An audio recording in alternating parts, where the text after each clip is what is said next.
ہم وہی کہیں گے جو ہمارا دین ہم کو بتاتا ہے.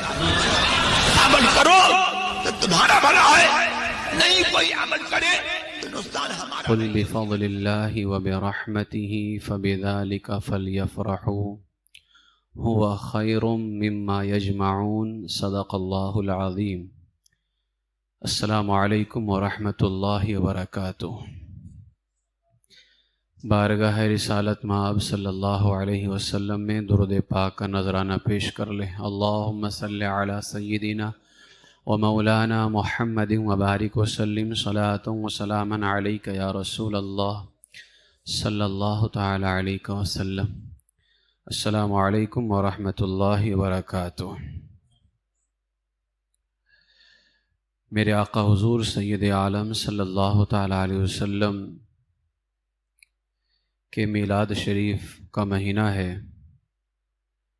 اور عاشقان رسول صلی اللہ علیہ وسلم محفل میلاد کا انعقاد کرتے ہیں. اللہ تبارک و تعالی ان محفلوں کی بے شمار برکتیں عطا فرماتا ہے اور اس پر کئی روایات موجود ہیں. ایک روایت جس کو علامہ ابن جوزی علیہ الرحمہ نے بیان کیا ہے، آپ فرماتے ہیں کہ ایک مرتبہ علامہ ابن نعمان کو رسول پاک علیہ السلام کی زیارت نصیب ہوئی. آپ کہیں تشریف لے کر کے جا رہے تھے تو علامہ ابن نعمان فرماتے ہیں کہ میں نے آگے بڑھ کر کے رسول پاک صلی اللہ تعالی علیہ وسلم کے ہاتھوں کو بوسہ دیا اور عرض کیا، یا رسول اللہ صلی اللہ علیہ وسلم کہاں تشریف لے جا رہے ہیں؟ تو میرے آقا علیہ السلام نے فرمایا کہ میں فلاں شخص سے ملنے جا رہا ہوں. تو حضرت ابن نعمان کہتے ہیں کہ میں نے عرض کیا، یا رسول اللہ صلی اللہ علیہ وسلم آپ تو امام الانبیاء ہیں، اللہ کے محبوب ہیں، آپ فلاں سے ملنے جا رہے ہیں، آخر آپ نے اس شخص پر اتنا کرم کیوں فرمایا؟ تو میرے آقا علیہ السلام نے فرمایا، اے ابن نعمان ادب کرو اس کا، وہ شخص ہمارا میلاد مناتا ہے. یہ سن کر کے علامہ ابن نعمان ارشاد عرض کرتے ہیں، اے میرے آقا علیہ السلام میری جان آپ پر قربان ہو، کیا میلاد منانے کی وجہ سے آپ اس سے بہت خوش ہیں؟ تو میرے آقا علیہ السلام نے فرمایا، من فرح بنا فرحنا بہ، جو ہماری خوشی مناتا ہے ہم بھی اس سے خوش ہوتے ہیں. جو ہم سے خوش ہوتا ہے، ہماری خوشی مناتا ہے، تو فرحنا بہ، ہم بھی اس سے خوش ہوتے ہیں. یقیناً میرے آقا علیہ السلام کی ولادت کے موقع پر خوشیاں منانا یہ حضور علیہ السلام کی خوشی حاصل کرنے کا ذریعہ ہے. اسی لیے کہا کہ نثار تیری چہل پہل پر ہزاروں عیدیں ربیع الاول، سوائے ابلیس کے جہاں میں سبھی تو خوشیاں منا رہے ہیں. ایک ابلیس ہی ہے جو حضور علیہ السلام کی خوشی نہیں چاہتا ہے، ورنہ ساری مخلوق جو ہے حضور کی خوشی چاہتی ہے. اللہ تبارک و تعالی ہمیں اس مبارک مہینے کی برکتیں نصیب فرمائے اور اللہ تبارک و تعالی ہمیں بھی زیادہ سے زیادہ اپنے محبوب کا ذکر کرنے، تلاوت قرآن کرنے، درود شریف کی محفلیں قائم کرنے کی اللہ تعالی ہمیں توفیق نصیب فرمائے. کچھ باتیں میں آپ کے سامنے پیش کروں گا. قرآن مقدس کے اندر ایک واقعہ کوہ طور کا کئی مقامات پر بیان ہوا ہے، لیکن سورہ اعراف میں 9ویں پارے میں کچھ ڈیٹیلز کے ساتھ میں وہ واقعہ موجود ہے. واقعہ یہ ہے کہ ایک مرتبہ اللہ نے اپنے نبی موسیٰ علیہ السلام کو حکم دیا کہ بنی اسرائیل میں سے 70 آدمیوں کو لیجئے اور کوہ طور پر آئیے. حضرت موسیٰ علیہ السلام نے اللہ کے حکم پر عمل کیا اور 70 آدمیوں کو لے کر کوہ طور پر پہنچے. جب کوہ طور پر پہنچے تو ان 70 لوگوں نے سخت گستاخی کی اور کہا یا موسیٰ لن نؤمن لک حتی نری اللہ جہرا، اے موسیٰ ہم ہرگز تمہارا یقین نہ لائیں گے جب تک ہم کھلم کھلا خدا کو نہ دیکھ لیں۔ اب خدا کے دیدار کی تمنا کرنا کوئی بری بات نہیں ہے۔ حضرت موسیٰ علیہ السلام نے بھی اللہ کو دیکھنے کی تمنا کی تھی، لیکن یہاں ان لوگوں نے جو انداز اپنایا وہ حضرت موسیٰ علیہ السلام کی گستاخی کا تھا کہ ہم آپ کا یقین نہیں کریں گے جب تک ہم کھلم کھلا اللہ کو نہ دیکھ لیں۔ تو دیدار خدا کی تمنا بری بات نہیں ہے، لیکن ان لوگوں نے موسیٰ علیہ السلام کی گستاخی کی، لہجہ اپنا اللہ کے نبی کے مقابلے میں سخت رکھا، لہذا یہ گستاخی جب ان لوگوں نے کی، اللہ کا قہر اسی وقت ان پر برسا اور وہ 70 کے 70 اسی وقت جو ہے موت کے گھاٹ اتر گئے، اسی وقت موت کے گھاٹ اتر گئے۔ ان 70 افراد کو جب حضرت موسیٰ علیہ السلام نے مردہ حالت میں دیکھا تو خیال پیدا ہوا کہ میں اکیلا اب اگر یہاں سے اپنی قوم میں جاؤں گا تو میری قوم مجھ پر یہ الزام لگائے گی کہ موسیٰ نے ہماری قوم کے 70 آدمیوں کو قتل کروا دیا ہے، کیونکہ قوم جب جھٹلا سکتی ہے تو الزام بھی تو لگا سکتی ہے۔ تو آپ کو یہ خیال ہوا کہ میں اگر اکیلا یہاں سے گیا تو میری قوم مجھ پر الزام لگائے گی کہ موسیٰ نے 70 آدمیوں کو قتل کروا دیا۔ تو آپ نے اللہ کی بارگاہ میں دعا کی تو اللہ تبارک و تعالی نے ان 70 لوگوں کو دوبارہ زندہ فرما دیا۔ اب میں یہ واقعہ جو بیان کر رہا ہوں، کیوں بیان کر رہا ہوں، یہ آپ کے ذہن میں بٹھانے کے لیے پورا واقعہ بیان کر رہا ہوں۔ 70 آدمیوں کو اللہ نے دوبارہ زندہ فرما دیا۔ اچھا، یہاں جب موسیٰ علیہ السلام نے دعا فرمائی تھی تو قرآن پاک میں ذکر ہے، آپ نے دعا میں یہ کہا تھا وَارْحَمْنَا وَأَنْتَ خَيْرُ الْغَافِرِينَ، اے میرے مولا تو ہم پر رحم فرما، تو سب سے بہتر بخشنے والا ہے۔ تو حضرت موسیٰ علیہ السلام نے اللہ سے کیا مانگا؟ رحمت، کہ ہم پر رحم فرما۔ اب اللہ نے موسیٰ علیہ السلام کی اس دعا کے جواب میں جو کچھ کہا اس کا خلاصہ یہ ہے کہ اے موسیٰ، ہماری رحمت 3 قسموں کی ہے۔ میری رحمت کی کتنی قسمیں ہیں؟ 3 قسمیں ہیں۔ نمبر 1، اللہ فرماتا ہے وَرَحْمَتِي وَسِعَتْ كُلَّ شَيْءٍ، اور میری رحمت ہر چیز کو گھیرے ہے۔ یعنی اے موسیٰ، میری ایک رحمت تو وہ ہے جو رحمت عامہ ہے، یعنی یہ رحمت ہر ایک کو ملتی ہے۔ رزق کافروں کو بھی مل رہا ہے، مسلمانوں کو بھی رزق مل رہا ہے، اسی طرح صحت کافروں کو بھی مل رہی ہے، مسلمانوں کو بھی مل رہی ہے۔ تو فرمایا کہ اے موسیٰ، میری ایک رحمت جو رحمت عامہ ہے وہ ہر کسی کو مل رہی ہے، اور دوسری رحمت کیا ہے؟ اللہ فرماتا ہے فَسَأَكْتُبُهَا لِلَّذِينَ يَتَّقُونَ وَيُؤْتُونَ الزَّكَاةَ وَالَّذِينَ هُمْ بِآيَاتِنَا يُؤْمِنُونَ، ان قریب میں نعمتوں کو ان کے لیے لکھ دوں گا جو ڈرتے اور زکوٰۃ دیتے ہیں اور ہماری آیتوں پر ایمان لاتے ہیں۔ اب یہاں یہ رحمت جو ہے خاص رحمت ہے جو ڈرنے والوں کے لیے ہے، ایمان لانے والوں کے لیے ہے، زکوٰۃ دینے والوں کے لیے ہے۔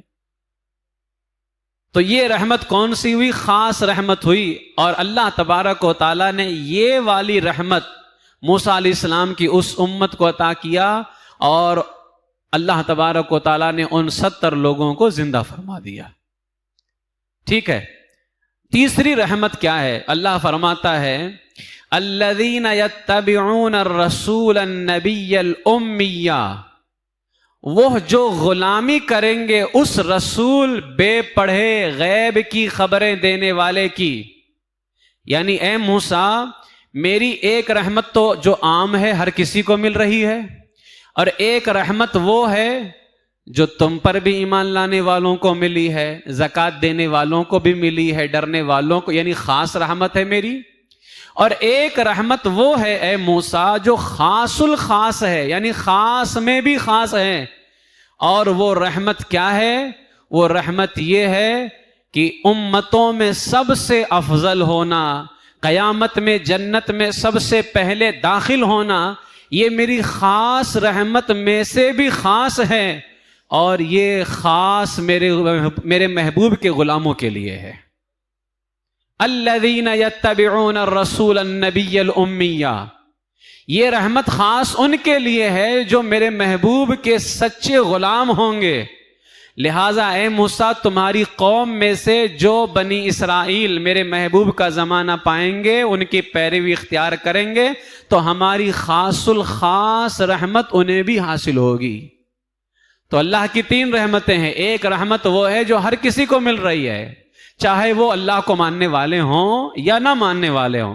ایک رحمت وہ ہے جو پچھلی قومیں، امتیں جنہوں نے اللہ کو مانا، اللہ نے انہیں عطا کی، اور ایک خاص رحمت وہ ہے جو اللہ نے صرف اپنے محبوب کے غلاموں کو عطا فرمایا ہے۔ اب یہاں اندازہ کیجئے اللہ تبارک و تعالیٰ کو اپنے محبوب سے کتنی، حضرت موسیٰ علیہ السلام کہاں پہ ہیں؟ کوہ طور پہ ہیں، ٹھیک ہے۔ اللہ کو اپنے محبوب سے کتنی محبت ہے؟ طور پہاڑ ہے، اللہ کے نبی حضرت موسیٰ اپنی امت کے لیے دعائے رحمت مانگ رہے ہیں نا، 69 لوگوں کے لیے کہ مولا انہیں زندہ کر دے۔ موسیٰ علیہ السلام کوہ طور پر اپنی امت کے لیے رحمت کی دعا مانگ رہے ہیں، مگر اللہ تعالیٰ فرماتا ہے موسیٰ، تمہاری امت میں جو تقوی والے اہل ایمان ہیں، میری خاص رحمت انہیں تو مل جائے گی، البتہ خاص الخاص رحمت صرف امت مصطفیٰ کے لیے ہے۔ یعنی خاص رحمت میری مل جائے گی تمہارے ان امتیوں کو، لیکن خاص الخاص، خاص میں سے بھی خاص، صرف امت مصطفیٰ کے لیے ہے۔ اچھا اندازہ لگائیں، موسیٰ علیہ السلام اللہ کی بارگاہ میں مانگ رہے ہیں، رحمت مانگ رہے ہیں، اور ان کی امت کے پرہیزگاروں کو خاص رحمت دی جاتی ہے۔ موسیٰ علیہ السلام نے اللہ کی رحمت مانگی اپنی امت کے لیے، اور ان کو کون سی رحمت دی گئی؟ خاص رحمت۔ لیکن قربان جائیں، ابھی تو میرے آقا علیہ الصلوۃ والسلام دنیا میں تشریف بھی نہیں لائے تھے ظاہری طور پر، اور حضور کی امت کو بھی سب سے اخیر میں پیدا ہونا تھا۔ موسیٰ علیہ السلام وہاں مانگ رہے ہیں اللہ کی رحمت اور اپنی امت کے لیے، پھر اللہ کون سی رحمت دے رہا؟ خاص رحمت۔ اور ابھی تو حضور علیہ السلام پیدا بھی نہیں ہوئے ہیں اور حضور کی امت بھی نہیں آئی ہے، لیکن اللہ تعالیٰ پہلے ہی فرما رہا ہے، محبوب اے موسیٰ، میں تمہیں مانگنے پر بھی تمہاری امت کو خاص رحمت عطا کر رہا ہوں، لیکن ابھی تو میرا محبوب آیا ہی نہیں ہے، ابھی اس نے مانگا ہی نہیں ہے، بغیر مانگے میں اس کی امت کو خاص الخاص رحمت عطا کر رہا ہوں، خاص الخاص رحمت عطا کر رہا ہوں۔ اسی لیے علامہ حسن رضا فرماتے ہیں، کسی کو کسی سے ہوئی ہے نہ ہوگی، خدا کو ہے جتنی محبت مصطفیٰ کی۔ ایسی محبت اللہ نے کسی سے نہیں فرمائی ہے جو اپنے محبوب سے کی ہے۔ اندازہ لگائے نا، موسیٰ علیہ السلام اپنی قوم کے لیے رحمت مانگ رہے ہیں تو اللہ خاص رحمت دے رہا ہے۔ ابھی میرے آقا علیہ الصلوۃ والسلام کی تو پیدائش بھی نہیں ہوئی ہے، اور اللہ تعالیٰ پہلے ہی ان کے غلاموں کے لیے خاص الخاص رحمت کا اعلان فرما رہا ہے۔ ابھی جب وہ پیدا ہوں گے، اپنے غلاموں کے لیے دعا کریں گے، تو اللہ کتنا کرم فرمائے گا، اس کا اندازہ نہیں لگا سکتا ہے کوئی۔ اچھا یہاں پر دیکھیں، بات ابھی ختم نہیں ہوئی، ابھی اللہ تعالیٰ نے موسیٰ علیہ الصلوۃ والسلام کو یہ تو بتا دیا کہ خاص رحمت کس کو ملے گی، ہے طور پہاڑ، اور ذکر کس کا ہو رہا ہے؟ مصطفیٰ کا، اور مصطفیٰ کے غلاموں کا ذکر ہو رہا ہے، ذکر ہو رہا ہے۔ اللہ تعالیٰ نے اور آگے بیان فرمایا کہ اے موسیٰ، وہ جو میرا آخری نبی ہوگا جس کے غلاموں کو میں خاص الخاص رحمت دوں گا، جانتے ہو وہ آخری نبی کون ہے؟ اس کی شان کیا ہے؟ اچھا وہ 70 افراد زندہ بھی ہو گئے، موسیٰ علیہ السلام نے تو اتنی دعا مانگی تھی نا، 70 افراد زندہ بھی ہو گئے، اللہ نے یہ بھی بیان کر دیا کہ خاص الخاص رحمت میں کسے دوں گا۔ آگے پھر اللہ کو بیان کرنے کی ضرورت کیا تھی؟ لیکن اللہ تعالیٰ نے فرمایا، موسیٰ جانتے ہو وہ آخری نبی کون ہے؟ اللہ تبارک و تعالیٰ نے اب آگے جو بیان کیا اس میں اپنے محبوب کی 1 2 نہیں 9 صفات کو بیان فرمایا، 9 صفات کو بیان فرمایا۔ الذین یتبعون الرسول النبی الامی الذی یجدونہ مکتوبا عندہم فی التوراۃ والانجیل یأمرہم بالمعروف وینہاہم عن المنکر ویحل لہم الطیبات ویحرم علیہم الخبائث وَيَضَعُ عَنْهُمْ إِصْرَهُمْ وَالْأَغْلَالَ الَّتِي كَانَتْ عَلَيْهِمْ فَالَّذِينَ آمَنُوا بِهِ وَعَزَّرُوهُ وَنَصَرُوهُ وَاتَّبَعُوا النُّورَ الَّذِي أُنزِلَ مَعَهُ أُولَئِكَ هُمُ الْمُفْلِحُونَ۔ سورہ اعراف کی آیت نمبر 157 ہے۔ اللہ فرماتا ہے وہ جو غلامی کریں گے اس رسول بے پڑھے غیب کی خبریں دینے والے کی، جسے لکھا ہوا پائیں گے اپنے پاس توریت اور انجیل میں، وہ انہیں بھلائی کا حکم دے گا اور برائی سے منع فرمائے گا، اور ستھری چیزیں ان کے لیے حلال فرمائے گا اور گندی چیزیں ان پر حرام فرمائے گا، اور ان پر سے وہ بوجھ اور گلے کے پھندے جو ان پر تھے اتارے گا، تو وہ جو اس پر ایمان لائیں اور اس کی تعظیم کریں اور اس کی مدد کریں اور اس نور کی پیروی کریں جو اس کے ساتھ اترا، وہی لوگ کامیاب ہوئے۔ اب اس میں 9 صفتیں اللہ نے اپنے محبوب کی کس طور پر بیان فرمائیں؟ اے موسیٰ، وہ رسول کون ہے جانتے ہو؟ الرسول، یعنی رسول تو بہت سارے ہیں لیکن ان سارے رسولوں میں خاص رسول ہے، خاص رسول ہے کہ اسی رسول کی وجہ سے میں نے اور رسولوں کو رسول بنایا ہے۔ دوسری صفت، اے موسیٰ، وہ ہمارا محبوب النبی، یعنی غیب کی خبریں بتانے والا ہوگا۔ اس نبی کے علاوہ جتنے نبی ہیں سب کو نبوت میں نے اسی کے صدقے میں عطا کی ہے۔ تیسری صفت، اے موسیٰ، وہ میرا محبوب امی بھی ہے، یعنی شاندار ماں کے بیٹے ہوں گے۔ دنیا میں کسی کی شاگردی، کسی کی مریدی، کسی سے فیض لینے کا دبا ان کے دامن پر نہیں ہوگا، نہ وہ کسی کے شاگرد ہوں گے، نہ کسی کے مرید ہوں گے، نہ کسی سے فیض لیں گے۔ لیکن اس کے باوجود میرے اس محبوب کی شان یہ ہوگی کہ دنیا کے بڑے بڑے عالم، بڑے بڑے فاضل، بڑے بڑے فلسفر ان کی شاگردی میں آنے کے لیے ترسیں گے کہ میں اس محبوب کا شاگرد بن جاؤں، جبکہ وہ کسی سے نہیں پڑھیں گے، انہیں پڑھانے والا میں خود ہوں گا۔ چوتھی خوبی اللہ نے بیان فرمائی، اے موسیٰ، ہمارے محبوب کے پاکیزہ نام، ان کے اعلیٰ اوصاف، یہاں تک کہ میرے محبوب کا حلیہ، ان کی شکل و صورت، میں نے جو تمہیں توریت دی ہے اس توریت میں بھی موجود ہے، انجیل میں بھی ہوگا، یہاں تک کہ بنی اسرائیل کو بھی میرے محبوب کی حالتیں یاد ہوں گی، جبکہ ابھی میرا محبوب آیا نہیں ہے، لیکن میرا محبوب دکھتا کیسا ہوگا، ان سے آنے والی پچھلی قوموں کو بھی میرے محبوب کی شکل و صورت یاد ہوگی۔ یہ اس کی شان ہے۔ پانچویں خوبی کیا ہے؟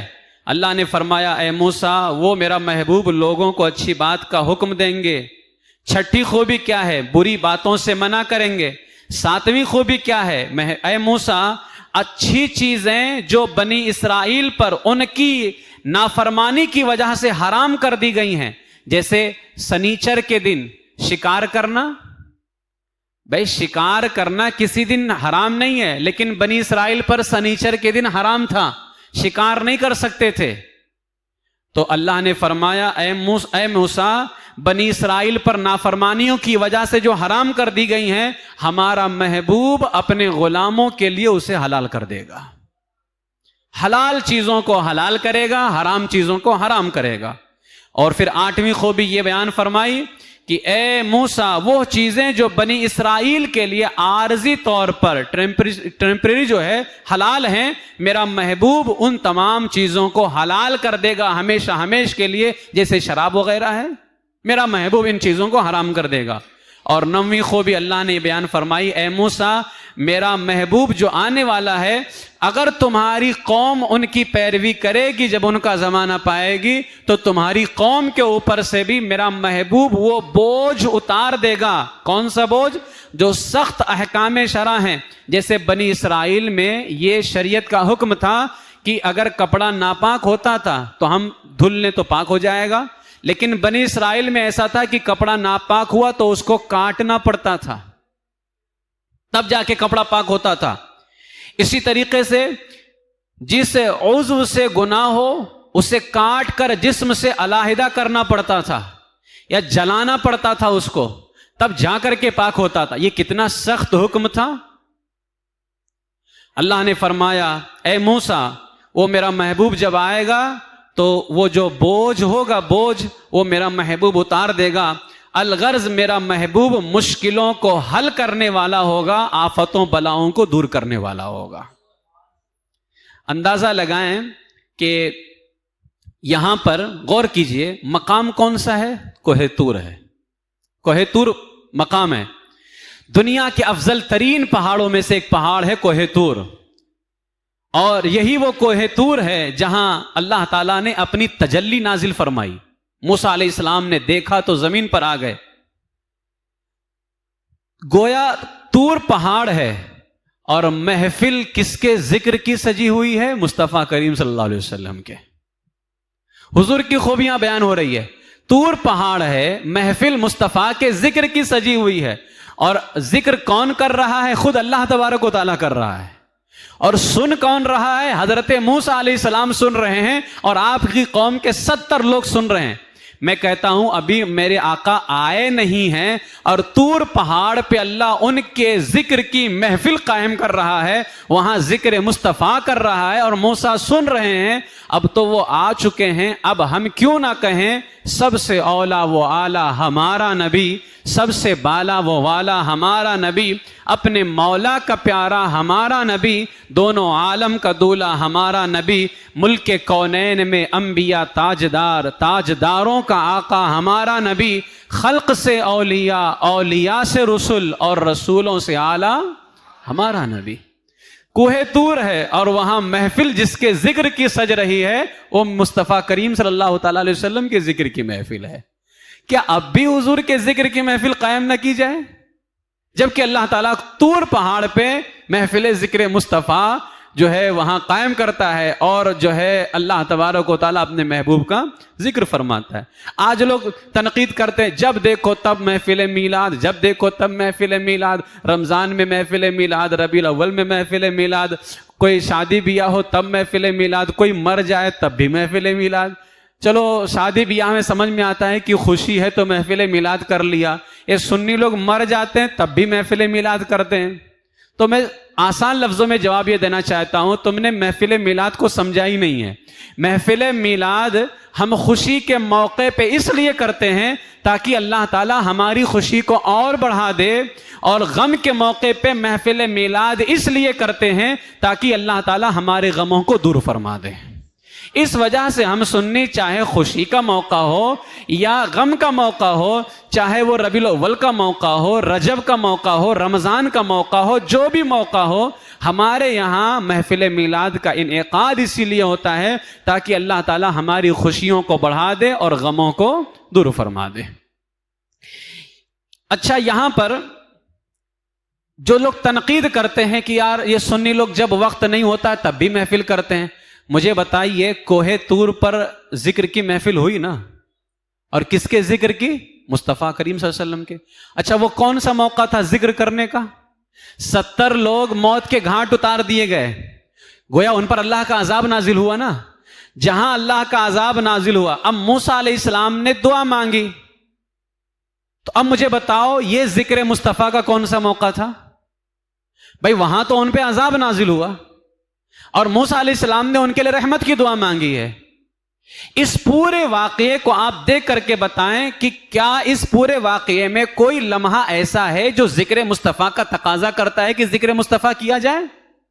لیکن اللہ تعالیٰ پھر بھی ذکر مصطفیٰ کر رہا ہے، اور اللہ تبارک و تعالیٰ اپنے محبوب کا ذکر کر رہا ہے، اور ایک دو باتیں نہیں بیان کی، 9 صفات، 9 خوبیاں بیان کی۔ اس سے پتا چلا کہ محبوب کا ذکر کرنے کے لیے موقع یہ نہیں دیکھا جاتا ہے کہ فلاں ٹائم پہ کرنا چاہیے، فلاں ٹائم پہ نہیں کرنا چاہیے، فلاں وقت میں کرنا چاہیے، فلاں وقت میں نہیں کرنا چاہیے، یہ نہیں دیکھا جاتا ہے، بلکہ موقع تلاش کیا جاتا ہے، کب موقع آ جائے محبوب کا ذکر شروع کر دیا جائے۔ ورنہ وہاں کون سا موقع تھا؟ وہاں تو عذاب نازل ہوا تھا، لیکن اللہ تعالیٰ ذکر مصطفیٰ کی محفل وہاں پر جو ہے قائم فرما رہا ہے۔ اور قرآن پاک نے ہمیں یہی اسلوب عطا کیا ہے کہ جب ہو تب ذکر مصطفیٰ کریں. قرآن پاک کی بہت ہی عظیم سورہ سورہ نبا، 30واں پارہ، اما پارہ ہر کوئی جانتا ہے. اما پارے کے اندر آپ دیکھ لیں قرآن پاک کا جو اسلوب ہے. علماء میں اختلاف ہے کہ قرآن میں کتنی ہزار آیتیں ہیں. ایک قول کے مطابق قرآن میں کل آیات جو ہیں 6236 ہیں. 6236 آیتیں قرآن میں ہیں. ان 6236 آیتوں میں 7000 مرتبہ ورڈز میں ذکر مصطفیٰ کو اللہ نے بیان فرمایا ہے. 6236 آیتوں میں 7000 مرتبہ اللہ تبارک و تعالیٰ نے لفظ میں، ورڈز میں ذکر مصطفیٰ کو بیان فرمایا ہے. یہ قرآن کا اسلوب ہے. اب یہ دیکھ لیں سورہ نبا، اما پارہ کی پہلی سورہ نبا ہے. اچھا، اس پورے سورے میں جانتے ہو کس کا بیان ہے؟ شروع سے آخر تک قیامت کا بیان ہے. شروع سے آخر تک قیامت کا بیان ہے. قیامت کیسے آئے گی اس کے دلائل بیان کیے گئے. قیامت آئے گی تو مجرموں کو سزا کیا کیا ملے گی وہ بیان کیا گیا. پرہیزگاروں کو انعام کیا کیا ملے گا وہ بیان کیا گیا.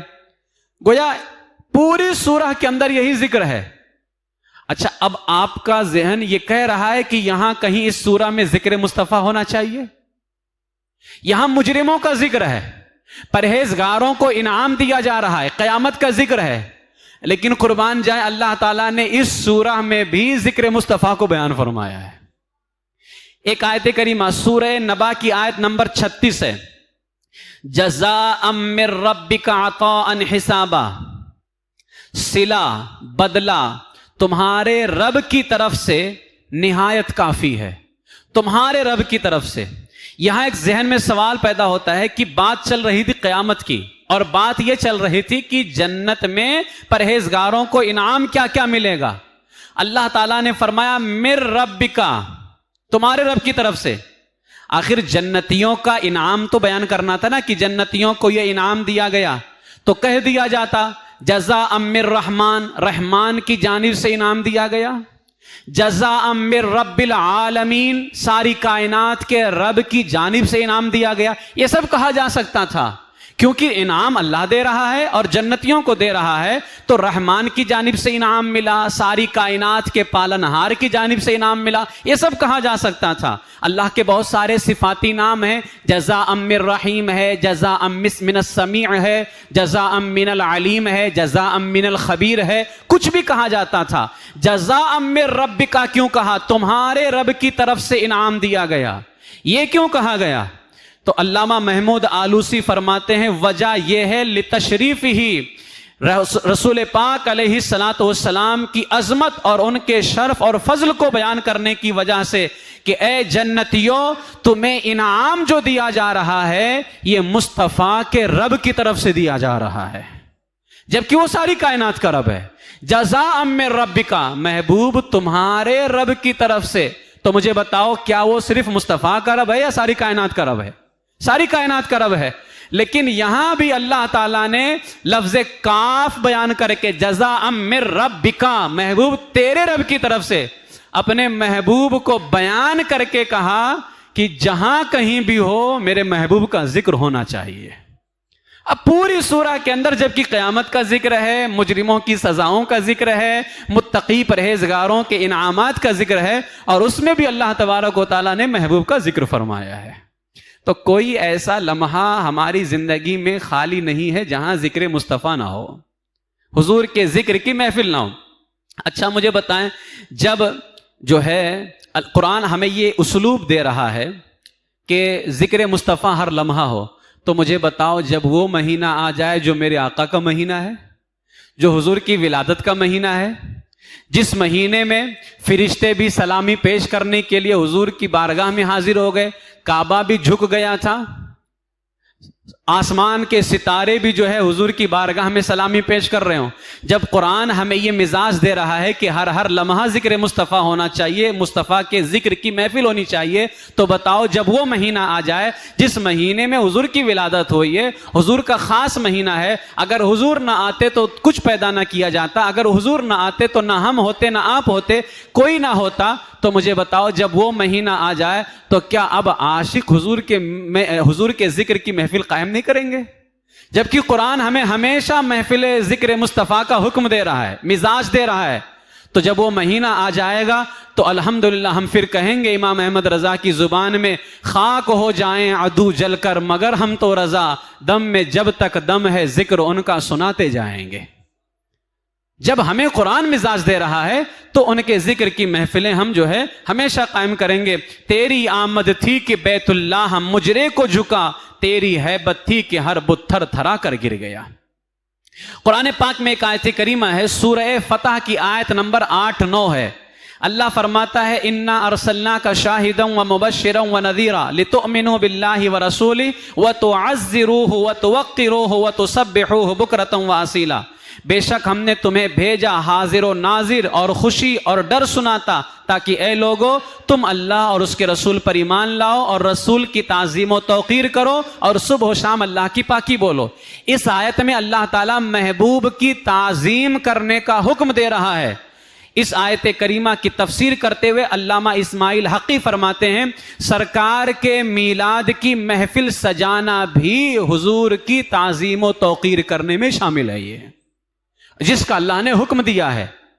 لہذا ذکر میلاد مبارک کیسے چھوڑے ہم بھلا، جن کا کھاتے ہیں انہی کے گیت گاتے جائیں گے. لہذا ہم الحمدللہ ہمیشہ حضور کے ذکر کی محفلیں قائم کرتے رہیں گے. یہ قرآن پاک کی 3 آیتیں میں نے آپ کے سامنے پیش کی ہیں. شیخ عبدالحق محدث دہلوی رحمۃ اللہ تعالی علیہ ارشاد فرماتے ہیں کہ سرکار مدینہ کی ولادت کی رات، پیدائش کی رات خوشی منانے والوں کا بدلہ یہ ہے کہ اللہ انہیں اپنے فضل و کرم سے جنات النعیم میں داخل فرمائے گا. مسلمان ہمیشہ سے محفل میلاد سجاتے، ولادت کی خوشی میں دعوتیں دیتے، کھانے پکواتے اور خوب صدقہ و خیرات کرتے آئے ہیں. ولادت مصطفیٰ کے موقع پر خوب خوشی کا اظہار کیا جاتا ہے، راہ خدا میں دل کھول کر خرچ کیا جاتا ہے اور حضور کی ولادت باسعادت کے ذکر کا اہتمام کیا جاتا ہے، مکانوں کو سجایا جاتا ہے. حضرت شیخ عبدالحق محدث دہلوی فرماتے ہیں ان تمام اچھے کاموں کی برکت سے مسلمانوں پر اللہ کی رحمتوں کا نزول ہوتا ہے. یہ میرے آقا علیہ الصلوۃ والسلام کے جو ہے محفل میلاد کی برکتیں ہیں. اسلام کے پہلے بادشاہ ہیں. اب محفل میلاد جو قائم کرے، میں آپ کو ایک پیغام دینا چاہوں گا، ہر شخص اپنے اپنے گھر میں محفل میلاد اس سال قائم کرنے کا عہد کر لے. ہو چاہے ہم کسی کو بلائیں نہ بلائیں، گھر والے ہوں گے. محفل میلاد کیا ہے؟ آپ بیٹھیں، آپ کے بچے بیٹھیں، گھر والے بیٹھیں، حضور کی ایک نعت پڑھ لیں، محفل میلاد ہو گئی ہے. حضور کا ذکر کر لیں، محفل میلاد ہو گئی. ہر بندہ یہ عہد کر لے کہ ہمیں اپنے اپنے گھر میں جتنا یہ جلیں انہیں جلاؤ، جتنا جلیں انہیں جلاؤ. ان کو ہم جلائیں گے بھی اور حضور کے ذکر کی محفلیں منائیں گے بھی. لہذا ہر بندہ یہ اپنے اوپر لازم کر لے. اسلام کے پہلے بادشاہ، اگر تم نے محفل میلاد منائی، یاد رکھنا اس کا فائدہ اتنا زیادہ ہوگا. حضرت امیر معاویہ رضی اللہ عنہ اسلام کے پہلے بادشاہ ہیں. امیر معاویہ فرماتے ایک مرتبہ ہم صحابہ، اب ایک محفل میں آپ کو صحابہ کے زمانے کی بیان کرتا ہوں. آج وہابی کہتے ہیں حضور کے زمانے میں ہوا تھا کیا، حضور کے زمانے میں ہوا تھا کیا. آپ ان سے پوچھو یہ زمانہ تمہارے باپ کا زمانہ ہے؟ یہ زمانہ بھی تو انہی کا ہے نا. یہ زمانہ، یہ رات و دن بھی تو انہی کے ہیں. تم کہتے ہو ان کے زمانے میں ہوا تھا کیا، تو یہ زمانہ بھی انہی کا زمانہ ہے. کہتے ہیں کہ حضور کے زمانے میں جو ہے لائٹیں لگائی گئی تھیں کیا، تو ان کے زمانے میں یہ لائٹیں آپ کے ابا نے لگائی تھی دکان ان کی. نہیں بتائیں نا، اس زمانے میں تو یہ لائٹ بھی نہیں تھی. ابھی ہمارے زمانے میں، ہمارے ماں باپ کے زمانے کے اندر پچھلے آپ جائیں تو چراغ جلتے تھے نا گاؤں میں. اب یہ کتنے مردود قسم کے ہوتے ہیں. آج جو ہم لائٹیں جلاتے ہیں کہتے ہیں حضور کے زمانے میں تھیں کیا؟ تو آپ ان سے پوچھئے ان کے زمانے میں ان لائٹوں کی دکانیں آپ کے ابا نے لگائی تھیں کیا؟ اگر لگائی تھیں تو پھر ہم کہیں گے کہ صحابہ نے خریدی تھیں یا نہیں خریدی تھیں. لیکن اگر آپ کہیں کہ نہیں لگائی تھیں تو پہلے لگاؤ پھر خریدنے کا سوال پیدا ہوتا ہے. جب دکان لگے گی ہی نہیں تو خریدا کیسے جائے گا؟ تو تم پہلے یہ بتاؤ کہ آپ کے ابا نے لگائی تھی یا نہیں لگائی تھی. اس قدر بیہودہ قسم کی باتیں کرتے ہیں. ارے آج لائٹیں ہیں, آج یہ لائٹ ٹیوب لائٹ جل رہی ہے تو ہم اور آپ کیا یہاں موم بتی یا چراغ جلا کے بیٹھے ہیں؟ لیکن پہلے جب لوگ بیٹھتے تھے تو موم بتی چراغ لائٹ وغیرہ جو روشنی ہوتی تھی جلا کر کے بیٹھتے تھے.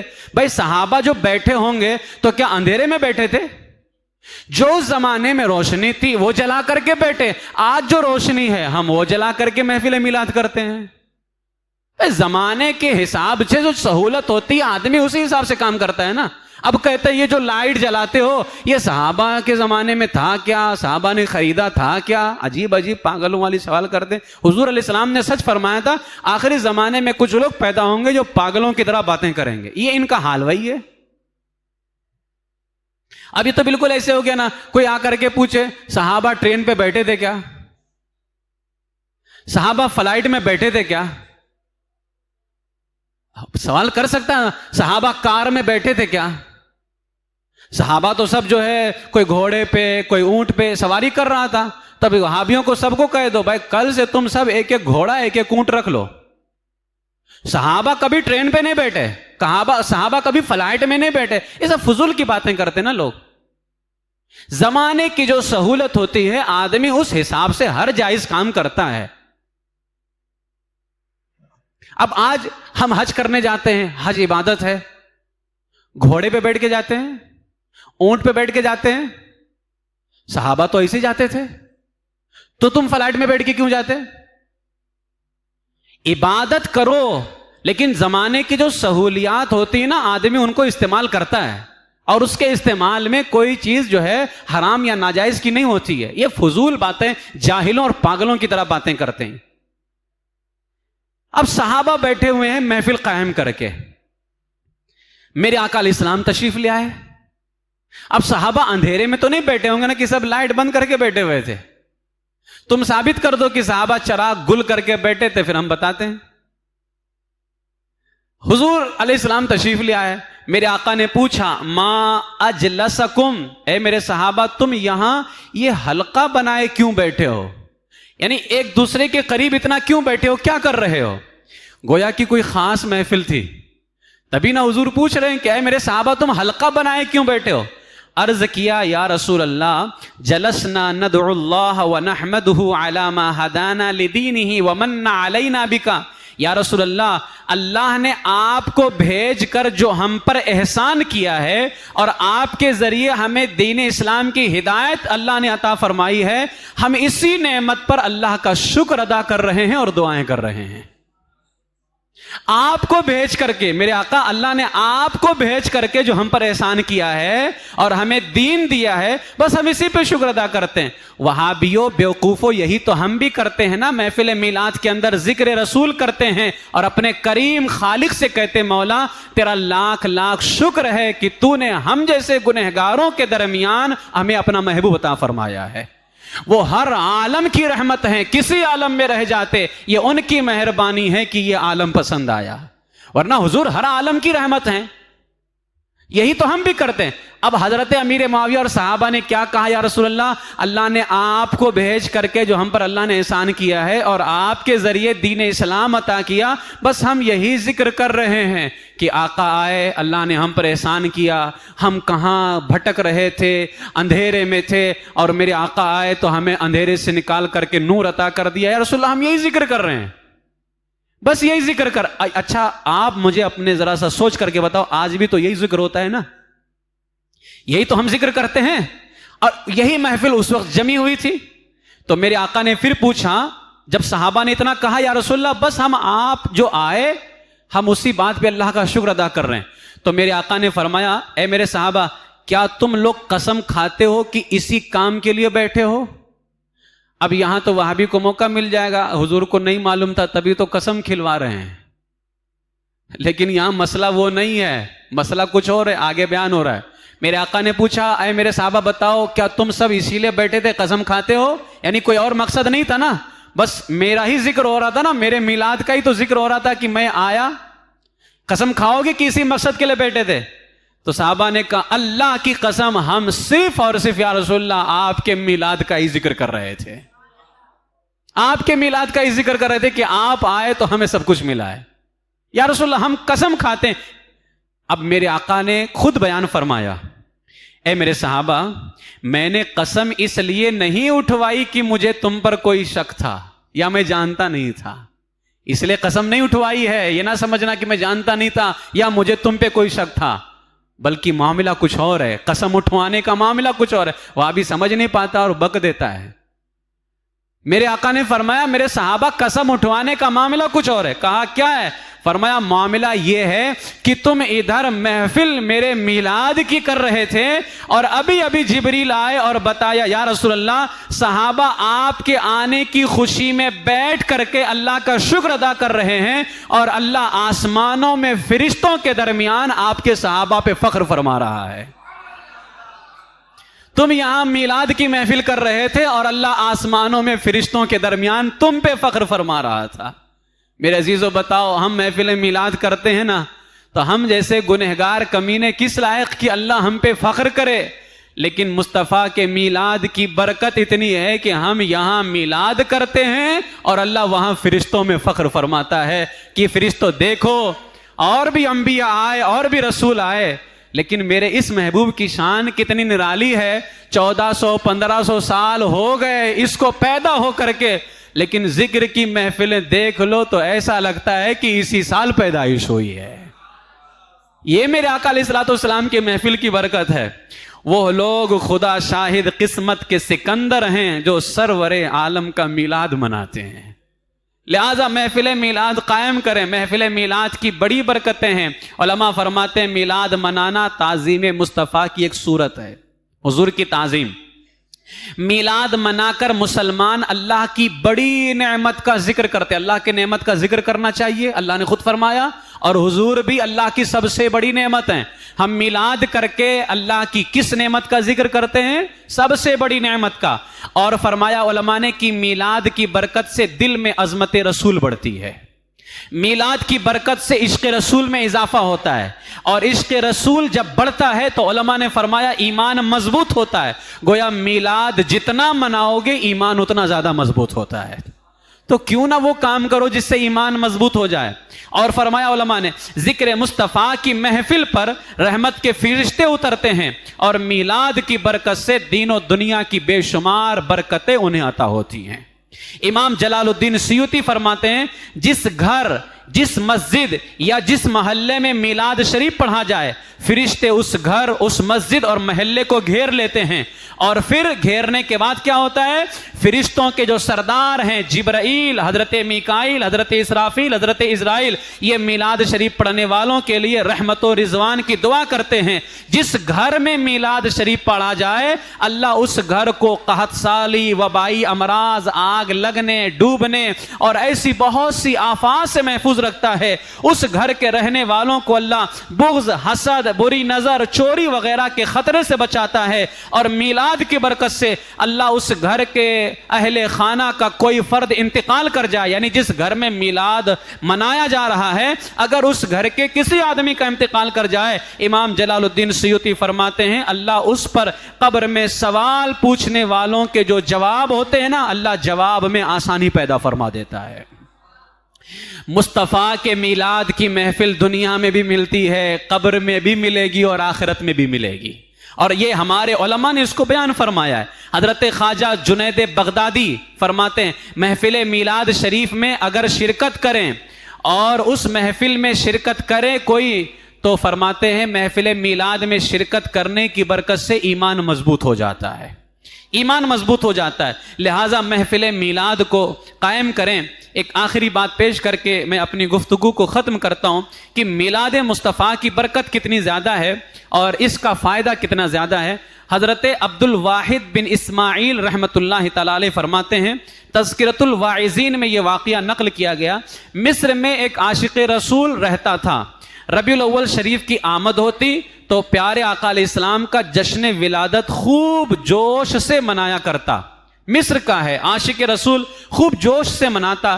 ایک مرتبہ ربیع الاول کے مہینے میں اس کی غیر مسلم پڑوسن نے، نان مسلم، جو اس عاشق رسول کے بغل میں ایک عورت رہتی تھی، نان مسلم تھی، اس نے اپنے شوہر سے پوچھا، اے میرے شوہر، ہمارا مسلمان پڑوسی اس مہینے میں ہر سال خصوصی دعوت کا اہتمام کیوں کرتا ہے، اور اس قدر یہ اہتمام کرتا ہے کہ اس کے یہاں لوگ آتے ہیں، کھاتے ہیں، پیتے ہیں، اور خاص یہ ہر سال اسی مہینے میں یہ اہتمام کرتا ہے؟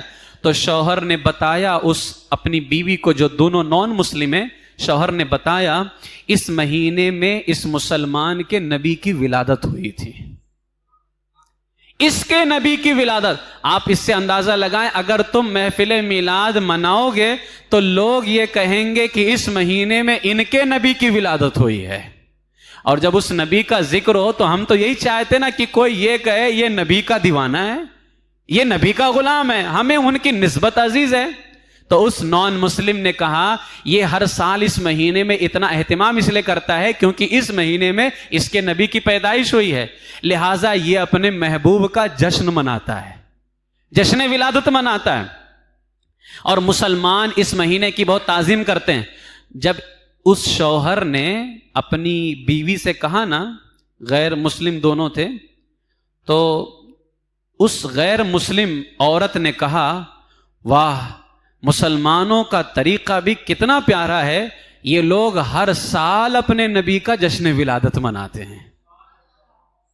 وہ عیسائی ہیں، نان مسلم عیسائی ہیں۔ تو اس نے کہا، واہ، مسلمانوں کا مذہب کتنا پیارا ہے کہ یہ ہر سال اپنے نبی کا جشن ولادت مناتے ہیں۔ اس کے منہ سے اتنا نکلنا تھا، یعنی اس نے خوشی کا اظہار کیا نا۔ آپ اندازہ لگاؤ، مذہب کے اعتبار سے کافر ہے وہ میلاد نہیں منا رہی ہے، لیکن میلاد منانے والے کی محفل کو دیکھ کر کے اس نے صرف اتنا کہا، واہ کتنا پیارا مذہب ہے۔ یعنی میلاد مذہب جو ہے ہمارا، ہم کو یہ میلادی کہتے ہیں نا، یہ وہاں بھی میلادی لوگ، میلادی، الحمدللہ ہمیں بڑا سکون ملتا ہے جب ہمیں کوئی میلادی کہتا ہے، اس لیے کہ یہ نسبت ہمیں حضور کی وجہ سے دی جا رہی ہے۔ تم میلادی کہتے ہو، تم اگر ہمیں حضور کی وجہ سے نہ گالیاں بھی دو تو ہمیں بڑی خوشی ہوتی ہے، ہمیں بڑی خوشی ہوتی ہے اگر تم گالیاں بھی دو۔ اعلیٰ حضرت کی بارگاہ میں خط آیا، خط پہ گالی لکھی ہوئی تھی، خط پڑھ کر کے سنایا جا رہا ہے، اعلیٰ حضرت مسکراتے جا رہے ہیں۔ خط پڑھنے والے نے کہا، حضور آپ کی تعریف نہیں لکھی ہے، آپ کو گالی لکھ کر کے دی گئی ہے۔ تو اعلیٰ حضرت نے فرمایا، میں تو یہی چاہتا ہوں میرے آقا کو گالیاں دینے والا جتنی دیر گالی دیتا تھا احمد رضا کو گالی دے، کم سے کم جب تک وہ مجھے گالی دیتا رہے گا اس کی زبان میرے آقا کو برا کہنے سے خاموش رہے گی، اور میں یہی چاہتا ہوں کہ احمد رضا کو گالی دو، بس میرے آقا کو برا نہ کہا جائے۔ تو تم ہمیں میلادی کہتے ہو، ہمیں تو تم گالی بھی دو تو ہمیں بڑی خوشی ہوتی ہے، لیکن گالی حضور کی نسبت سے ہمیں دو، ہمیں ان کی وجہ سے ساری چیزیں برداشت ہیں۔ صرف اس نے اتنا کہا، کتنا پیارا مذہب ہے، ہر سال یہ اپنے نبی کا جشن ولادت مناتے ہیں، بس اس کا یہ کہنا تھا، اللہ کو پسند آ گیا، اللہ کو پسند آ گیا۔ نہ مسلمان نہ خود محفل میلاد کر رہی ہے، لیکن ایک میلاد کی محفل کرنے والے کو دیکھ کر کے وہ خوش ہو گئی۔ اللہ کو اس کا خوش ہونا، میرے آقا فرماتے ہیں نا، جو ہماری خوشی مناتا ہے ہم بھی اس سے خوش ہوتے ہیں۔ اب میرے آقا جس سے خوش ہو جائیں، کیا وہاں کفر رہے گا، وہاں اندھیرا رہے گا؟ ہرگز نہیں۔ وہ غیر مسلم پڑوسن عورت جب سوئی، رات میں اس کی سوئی ہوئی قسمت جاگ اٹھی، خواب میں کیا دیکھتی ہے؟ ایک نہایت حسین و جمیل بزرگ تشریف لائے ہیں، نہایت حسین و جمیل، آس پاس لوگوں کا ہجوم ہے۔ اس نے آگے بڑھ کر کے پوچھا کسی سے، یہ بزرگ کون ہیں؟ جواب ملا، یہ کوئی اور نہیں، نبی آخر الزمان، رحمت عالم، نور مجسم، شفیع معظم صلی اللہ تعالی علیہ وسلم ہیں۔ جواب ملا اس کو یہ، پھر اس نے پوچھا کہ آخر یہ کیوں تشریف لائے ہیں؟